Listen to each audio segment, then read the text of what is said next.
Ayan. Number 1. Teacher, guys, sabay-sabay, basa. Rigor aims to help his students identify similarities and differences between two concepts. Which tool is most effective for this purpose? So guys, keyword natin, similarities and differences.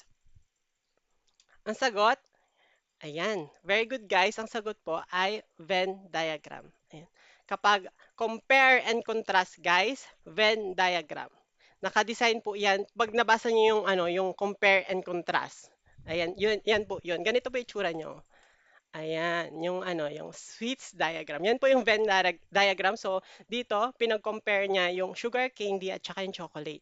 Ayan. So, sa gitna, guys, dun yung similarities nila. Tapos sa labas, yung differences nila. Ayan po. Yung story frame naman, yan yung ginagamit sa pag-sequence ng events at saka i-analyze yung narratives or i-understand yung story structures. Yung graphic organizers, um, yan na yung wide range of tools. Andyan na yung concept maps, yung flow charts, pati even yung Venn diagram under din yan ng graphic organizers. Yung learning log, yan yung ginagamit for reflective thinking. So dyan, i-record yung personal learning experience mo over time. Okay, next question po. Next question number 2. Yes po, Ma'am Violet, kaka-start ko lang. Kaka-start ko lang po, guys. Sana walang demanding ulit dito, guys. Yung mga demanding natin na bilis daw. Dali, dali. Next, next na. Or bagal-bagal. So magpakabait kayo, guys. Pagpaano tayo, be kind naman sa mga lecturer. Huwag naman maging rude. Kasi hindi natin alam kasi yung mangyayari sa actual exam eh. Malay nyo, di ba? Sampalin kayo ng humility. Charis lang. Charis. So, number 2. Number 2 po, pa-comment ang answers natin. Pa-comment. Which tool should a teacher Lena use to effectively illustrate cause and effect relationships in a lesson? Bakit ganyan? Ayan po. C. So guys, kapag cause and effect, ayan, fishbone diagram. So ganito siya guys, cause and effect.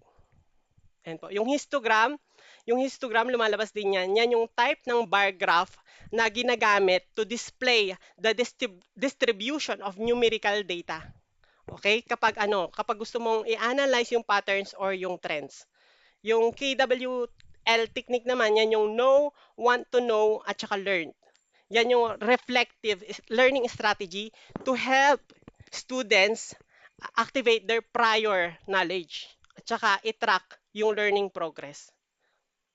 So kapag fishbone diagram, yung cause po, yung problem. Tapos yung sa tinik-tinik niya guys, diyan sa picture, yan yung ano niya, yung effect, diyan yung effect. Okay? Yung spider web naman. Yung spider web po natin, yan yung diagram na ginagamit to brainstorm and organize related ideas around a central concept. Okay? Ayan po. Next question po tayo. Next question, number 3. Number 3 po. Pa-comment po na answers natin. Pa-comment po. Counting favor guys, pa-repost po. Pa-repost ng live natin. Because sharing is caring. Sharing is caring. Pa-repost po. Ayan. Number 3, pa-comment po na answers natin.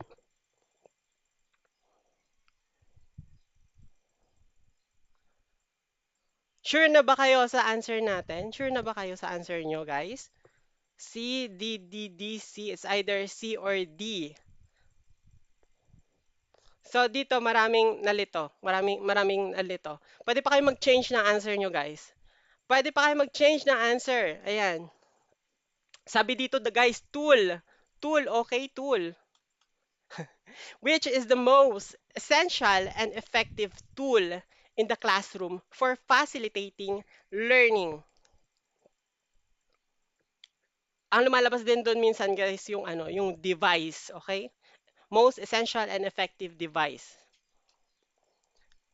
Guys, ang answer po, teacher. Pag blackboard, hindi yan kasi sa traditional po yan na ginagamit na teaching teaching tool natin. Yung chart naman, yung mga visual aids natin to organize information at saka i-summarize yung concepts. Ayan, reinforcing key points. Ayan. Pag realia naman, yan yung real, di ba? Real life objects. Realia, real life objects.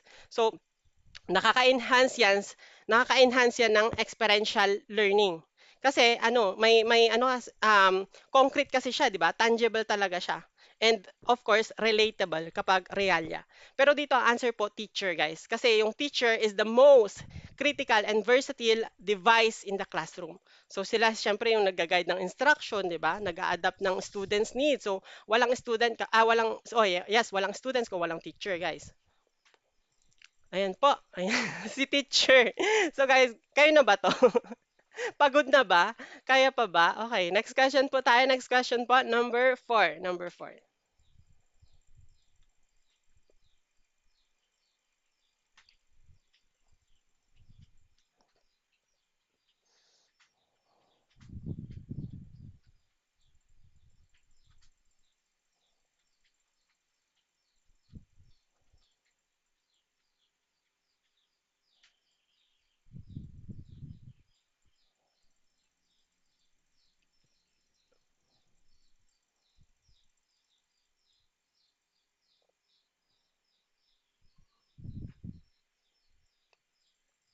Number 4. Teacher Jean's students possess strong intrapersonal intelligence. Which of the following activities is most appropriate for their learning style? A. Project method. B. Independent study. C. Abstract test. D. Group discussion. Keyword natin, intrapersonal intelligence, guys. Kapag project method, hindi yan yung answer kasi pag project method, effective yan for engaging students in hands-on collaborative work. So wala naman kasi sinabi diyan na ano na independent na or individual project, 'di ba? Project method lang. So pwedeng collaborative work din siya. So hindi yan yung answer. Yung letter C, abstract test, hindi rin yan kasi for ano lang, for challenging cognitive abilities lang yan. Yung group discussion naman, um, yan yung sa interpersonal intelligence. Kasi pag group discussion kasi, required yung collaboration, yung communication, okay? So dito kasi intrapersonal guys, kapag intrapersonal, independent study. So, ito yung meron tayong intrapersonal at saka interpersonal. Guys, kapag intrapersonal intelligence, intra means within or understanding yourself. So, pag nabasa nyo dyan sa mga questions guys na self-awareness, yun yung alam mo yung emotion mo, alam mo yung strength mo, alam mo yung weakness at saka yung values mo, or nabasa nyo na reflection, ayun, yung thinking about your thoughts and actions, at saka independence, yan, intrapersonal din yan kasi yung independence guys, yung independence working alone. Okay, working alone in setting personal goals. Pag interpersonal naman, from the word inter means between, connecting with others. So, understanding at saka interacting with others, guys. Pag nabasa niyo yung empathy, communication, collaboration, ayan, lahat po yan under ng interpersonal. Okay, next question po, number 5.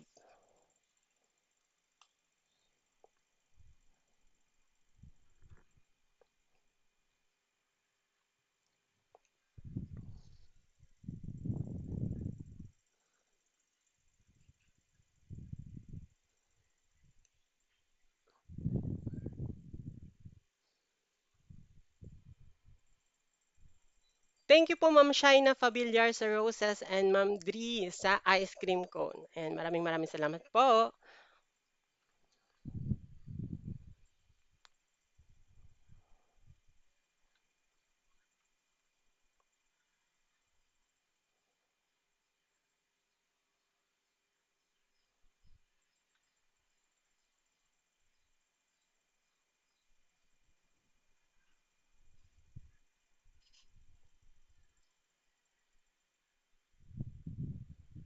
Number five, a teacher is expected to serve as the guardian of the nation's cultural and educational heritage and has the responsibility to pass this legacy to learners.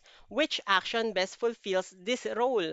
A. Integrate modern technology in teaching. B. Apply advanced learning methodologies. C. Pursue higher education such as master's or doctorate degree. D. Teach lessons about the lives of Filipino heroes. So yung keywords po natin, guardian of the nation's cultural and educational heritage and has the responsibility to pass this legacy to learners. Guys, ang answer po, teach lessons about the lives of Filipino heroes. Siyempre guys, no, kasi yan yung answer na yan directly connects student sa nation's cultural and educational heritage. So, ini-instill niya yung patriotism, ayan, moral values, at saka appreciation for the sacrifices and achievements na nag-shape sa nation's identity natin. Okay, next question, number 6.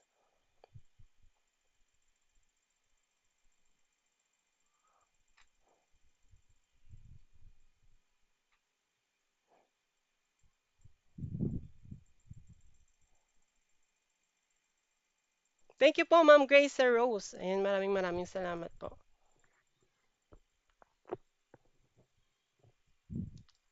Baka may magse-send pa diyan ng ano, ng stickers guys or GCash na lang. Charis lang.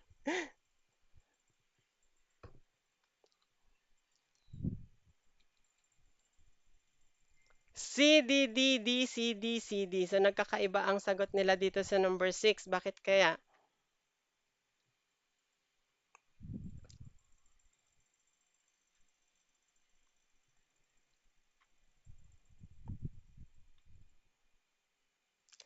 Number 6, how can a teacher best assess the effectiveness of a given task or activity? Paano mo ba ma-assess yung effectiveness ng task or activity na binigay mo, guys?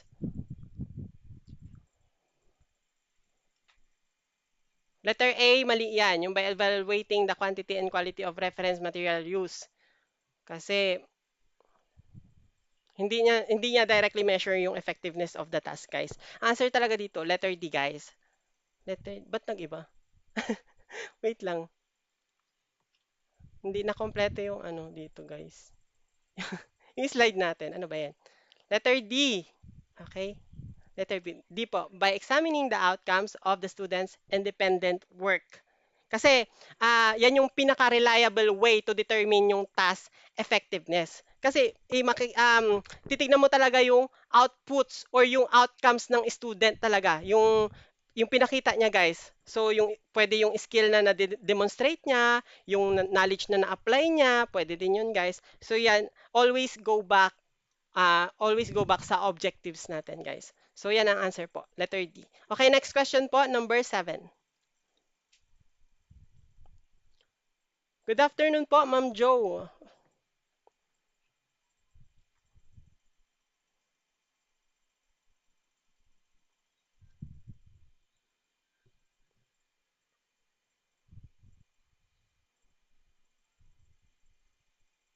Thank you po, Ma'am Langanosa Jiria sa Rose po.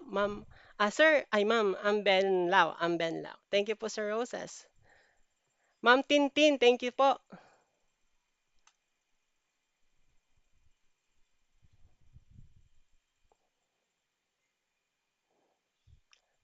Lil Hawk, ayan, thank you po sir. Lil Hawk sa Dalgona Candy. Ito guys, number 7. What should classroom management primarily aim to achieve? Ayan, classroom management primarily aim.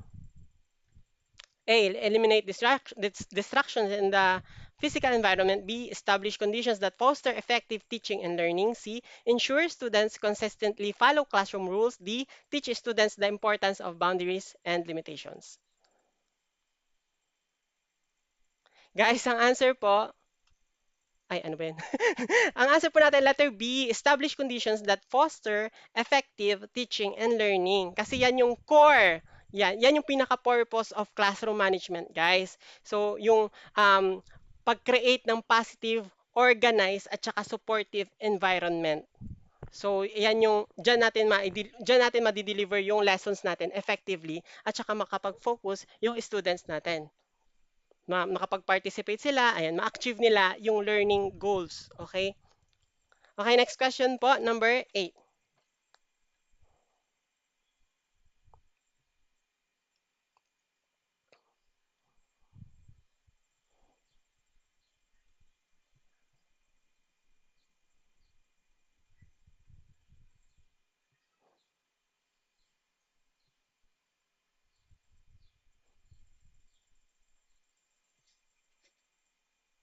Ito guys, criterion reference assessment.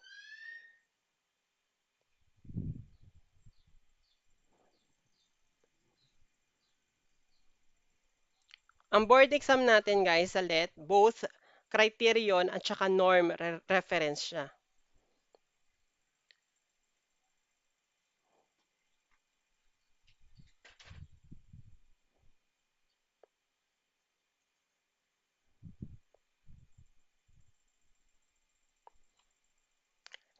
Number 8, which statement best reflects criterion reference assessment? Pwede pa kayo mag-change ng answer nyo guys.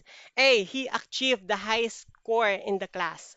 B, his score places him in the 99th percentile of the population. C, he can type 45 words per minute with no more than 2 errors per page. D, the teacher is selecting the top 20 freshmen for enrichment program in English. Guys, yung letter A, hindi yan kasi norm reference yan. 'Di ba? Ang criterion, guys, meron siyang criteria. Okay, may criteria siya. Yung norm reference, i-compare mo siya sa other students, okay? Or sa other population. Dito, sa he achieved the highest score in the class, norm reference po yan. So, katulad yan nung top notchers natin sa LET, guys, 'di ba? Iko-compare yung scores nila, then irarank sila. Norm reference po, yon. Pero yung para ipasa natin yung board exam, kailangan nating maka 113 per subject para makapasa. So, yun yung criteria. Yun yung criterion reference assessment. Dito guys, ang criterion po, ayan, he can type 45 words per minute with no more than 2 errors per page. Yan po, yun. Kasi minimeasure niya na yung student's performance against sa specific or sa predetermined na standard. Okay, yan yung standard niya, oh, typing speed and accuracy rather than comparing sa others. So, ang answer po dito, letter C po. Yung letter A, B, and D, norm reference po sila lahat. Okay, next question po tayo. Next question, number 9.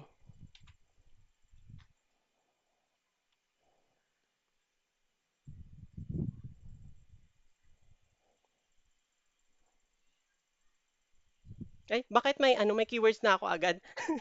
Hindi maayos yung yung slides ko. Kanina ko lang 'to ginawa eh. Masakit kasi yung ulo ko, guys. Yung Minggoy, next year na lang ako magte-take ng LET. Bakit, sir? Ngayon na. May time pa po. May time pa po.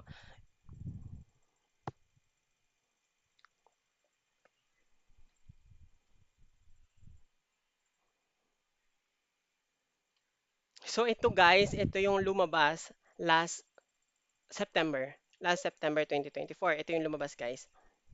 So, dito ang daming nalito. Hindi din nila alam yung tamang sagot. Pero buti na lang na-discuss na 'to ng review center ko before, kaya alam ko yung answer. Pwede pa kayong magpalit, guys. Ang daming A. A, A, A, D. Bakit may S dyan?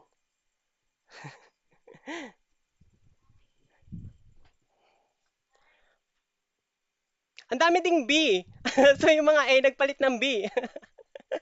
Okay, guys. Ito, number 9. A student has developed a crush on teacher Jack. Ay, teacher Jack. Baka yan yung dahilan ng paghiwalay nila ni Barbie, ha? Jack and expresses it, expresses it by calling him endearment names and showing affection openly in hallways and classrooms, which makes Teacher Jack uncomfortable. How should he handle these situations? So guys, dito kasi uncomfortable na siya, guys. Tapos wala naman dito na ano na option na siya yung kakausap sa student, 'di ba? So yung pinaka the best na answer dito, guys. Dito, si student daw annoying na siya. Annoying na siya, no? Clingy. Kasi sabi dito, tinatawag niya na ng endearment names. Baka tinatawag niya ng darling, honey, mga ganun-ganun, guys. Tapos, ano pa, sa open hallway, sa classroom pa. Grabe, guys. So, letter A, inform the student's parents about her behaviors. Isumbong ba sa parents? Tapos ano, letter B, ignore the student's action. So, ignore lang ba? Eh, uncomfortable na siya, guys, di ba? Uncomfortable na siya. Ignore lang ba niya yon? Hayaan niya lang. Letter C, report the incident to the school principal. So, magsumbong ba? Letter D, discuss the situation with other teachers. So, Marites, Marites, no, kunento, chinika sa ibang teacher, no, alam niyo yung student na ganito, may gusto siya sa akin, ganyan, ganyan, nilalandi niya ako. So, hindi letter D, at saka hindi din letter B. Kasi ano sabi dito, uncomfortable na si Teacher Jack. So, hindi dapat i-ignore, guys. It's either letter A or letter C. Anong answer, guys? A. Ang daming A. C, okay. Guys, ang answer natin, it's letter C. Report the incident to the school principal. So, explain ko siya, guys, kung bakit yan. Kasi, sa school kasi, ang most professional course of action, kung kailangan maayos sa loob ng classroom, sa loob muna ng classroom, guys. Pero pag hindi na kaya ni teacher, saan tayo tatakbo, guys? Sa parents ba? Sa parents ba tayo tatakbo, guys? Siyempre, guys, sa school principal, sa leader natin, guys. So, siya yung takbuhan natin, guys, kapag may hindi na tayo kayang solusyonan, guys. So, ang answer dito, report the incident to the school principal. Ayan, guys. Huwag niyo ignore, guys, kasi inappropriate na yung behavior ng students, guys. Tapos pag i-ignore mo lang, syempre, mag-persist or mag-worse lang yung situation. Kasi baka isipin ng student, okay lang yun. Okay lang naman yun kasi hinayaan lang ako ni sir, so okay lang landi-landiin ko siya. So, hindi yun, hindi yun okay. Hindi yun okay, okay? Ayan. Okay. Yung inform the students' parents naman, yung magsumbong sa parents, sa later stage na yan, pag hindi na kinaya ni principal. Ayan na yung papatawagin na yung parents. Okay? Next question, number 10.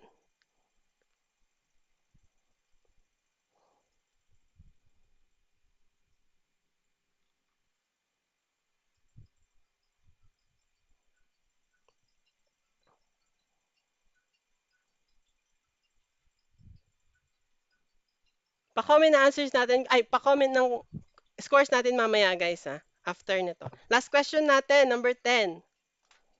Pa-comment po. Philippines ba?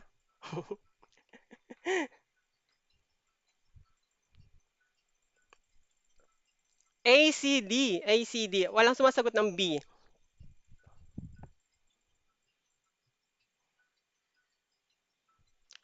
Okay lang po kung na-late kayo, i-upload ko po ito sa TikTok account ko at saka sa YouTube ko, guys. So, mapanood nyo pa rin siya.